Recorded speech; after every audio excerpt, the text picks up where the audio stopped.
কারণ আমরা এখানে মাননীয় বিমান বাহিনী প্রধানের শ্রদ্ধাঞ্জলি নিয়ে বিমান বাহিনী ঘাঁটি সুলতান মাহমুদ থেকে আমরা এখানে সমবেত হয়েছি। আমরা সমস্ত দেশবাসীর সাথে বাংলাদেশ বিমান বাহিনীর সমস্ত সদস্যগণ এই দুর্ঘটনার জন্য অত্যন্ত মর্মাহত এবং শোকাহত, এবং যারা এই দুর্ঘটনায় যারা মৃত্যুবরণ করছে, আমরা দোয়া করি আল্লাহ তাদের পরিবারকে যেন আল্লাহ ধৈর্য ধারণ করার শক্তি দেয় এবং তারা দ্রুত যেন তাড়াতাড়ি রিকভার করতে পারে, এবং আমরা দোয়া করি আল্লাহর কাছে।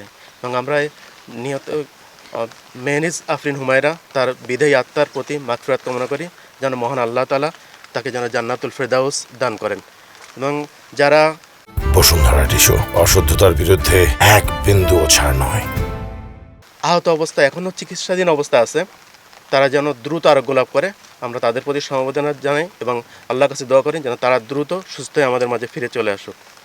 আপনারা দেখছেন বিমান বাহিনী সবসময় আপনাদের সবার পাশে আছে, সবসময় সহযোগিতা করছে এবং সবসময় থাকবে।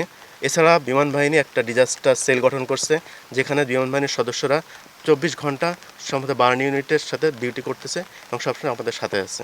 ধন্যবাদ। এছাড়া আমরা আপনারা জানেন এরপর আমরা মির্জাপুরে আমাদের আরেকটা প্রোগ্রাম আছে, ওখানে যাব আমরা। ওখানে আরেক তানভীর আছে, শহীদ তানভীর, আমরা তার কবর ওখানে লিঙ্ক করবো এবং জিয়ারত করবো, মানে দোয়া করবেন আমাদের জন্য।